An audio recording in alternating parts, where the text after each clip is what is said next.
Bilim seven hepinize merhabalar.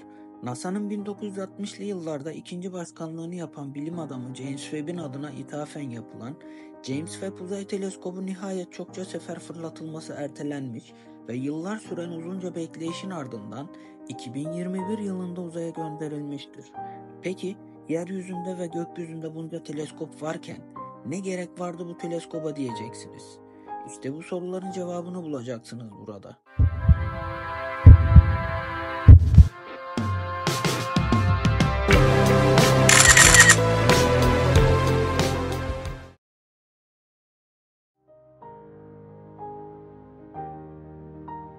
İnsanlar çağlar boyunca yıldızlara çeşitli anlamlar yükleyerek onlardan faydalandılar.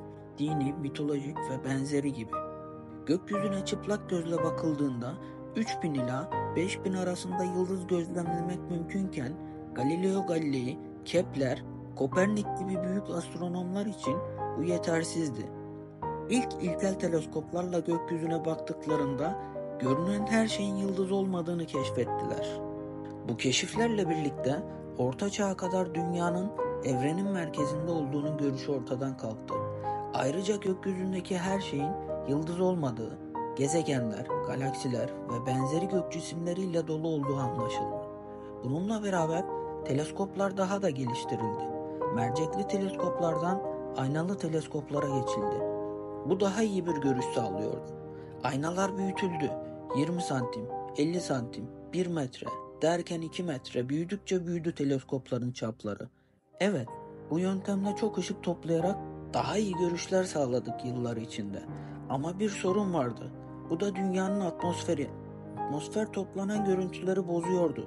Atmosferin olumsuz etkisini azaltmak için yüksek rakımlı dağlara yerleştirdik teleskopları ve buralara gözlem evleri kuruldu ve başarılı görüntüler elde ettik. Ama yine yetersizdi. Atmosfer şartlarını sıfıra indirmek, daha da net görüntüler elde etmek için 1920'li yıllarda birçok yıldızın yıldız olmadığını, onların da bizim Samanyolu galaksimiz gibi devasa galaksilerden oluştuğunu keşfeden Edwin Hubble'ın adını taşıyan Hubble teleskobu dünyanın yörüngesine gönderildi ve müthiş görseller sundu bize. O güne kadar bilim insanlarının formüllerle kanıtladıkları kara delik gibi cisimleri görsel olarak görebiliyorduk artık. Ve en meşhuru da Deep Field Effect adı verilen bir görseldi. Şimdi bir süreliğine ekranınızı büyütün ve bunu izleyin.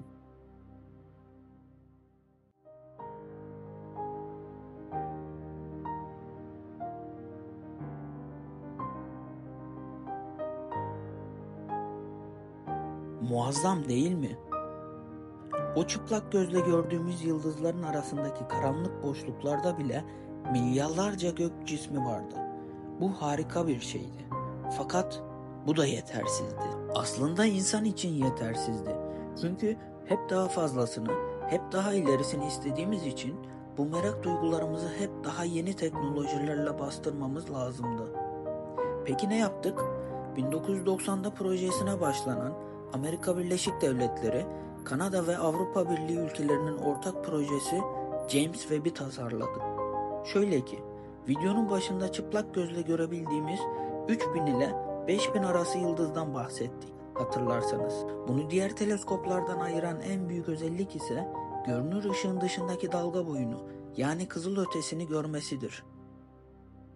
Görünür ışık, kızılötesi, dalga boyu.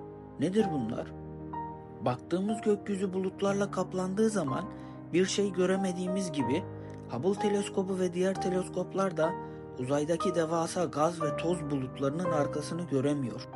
Çünkü elektromanyetik spektrumda görülebilen ışık aralığı küçük bir kısma denk gelir. Bu frekans aralığına sahip olan görünür ışık bu tür maddelerden geçemezken kızılötesi dalga boyu kolaylıkla aşar.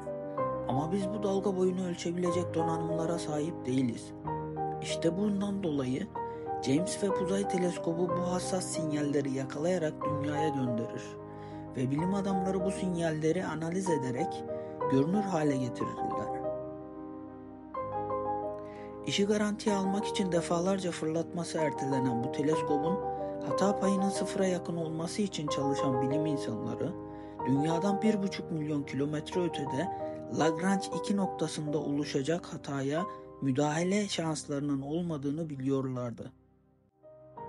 Çünkü bu mesafe Ay ile Dünya'nın arasındaki mesafeden 4 kat daha fazlaydı. Oraya gitme imkanımız şu anki teknolojiyle yok.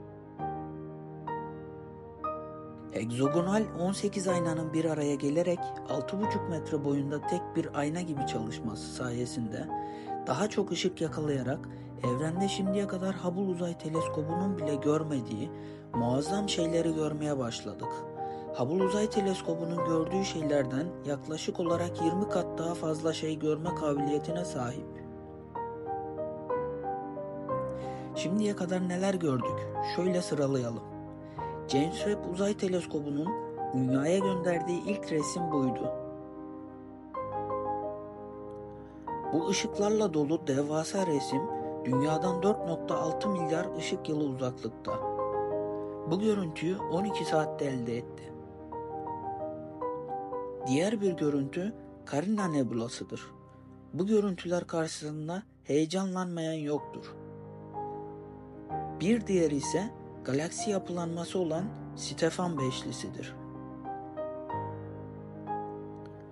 Bu ise Cartwell. James Webb Uzay Teleskobu'nun şimdiye kadarki en uzak keşfettiği şey ise 13,5 milyar yıl uzaklıktaki GZN 13 adında yaşlı bir galaksi. Bu videodan sonra neler keşfedecek bilemiyoruz şimdilik. Jüpiter'i böyle gördük. Bu da 355 ışık yılı uzaklıktaki bir öte gezegenin doğrudan ilk görüntüsü. Gezegenler ışık saçmadığından en güçlü teleskoplarla bile gözlemlenebilmesi net olarak mümkün değildir. Ama gezegenlerin içerdiği molekül ve gazları analiz edebiliriz. Amonyak, karbondioksit, su, fosfor gibi biyobelirteçlerin varlığı yaşamın olabileceğini söyler bize James Webb Uzay Teleskobu tarafından. Peki daha ne göreceğiz? Evrenin 13,7 milyar yıl önceki büyük patlamasını göremeyeceğiz. Ama birkaç milyon yıl sonra oluşan kümelenmeleri, yıldız oluşumlarını ve galaksi oluşumlarını göreceğiz ilerleyen zamanlarda. Ama bu teleskopla baktığımız son noktada neden evrenin sınırının ötesini görmemiz gerekirken evrenin büyük patlamayla oluşan bebeklik fotoğrafını göreceğiz diye sorarsanız şöyle ifade edeyim. Evrenimizi durmadan dışa doğru genişleyen bir kürenin yüzeyi gibi düşünün. Biz, diğer tüm maddeler ve şimdiki zaman bu kürenin en dışındayız. Ama bu küre bildiğimiz bir küre değil. Bilim insanları kafamızda canlanması için bu tabiri kullanıyor. Bu sanal, zamansal bir küre. Bu kürenin içine, merkezine baktıkça büyük patlamaya doğru gideriz. Bu patlamanın bir merkezi yoktur. Ama zamansal olarak bu patlamadan sonraki görüntüler kürenin yüzeyine 13,7 milyar yıl sonra ulaştığı için biz evrenin bebeklik fotoğrafını göreceğiz. Bundandır ki James Webb Uzay Teleskobu'nun diğer adı zaman makinesidir. İlimden, fenden ayrılmayın. Mutlu kalın.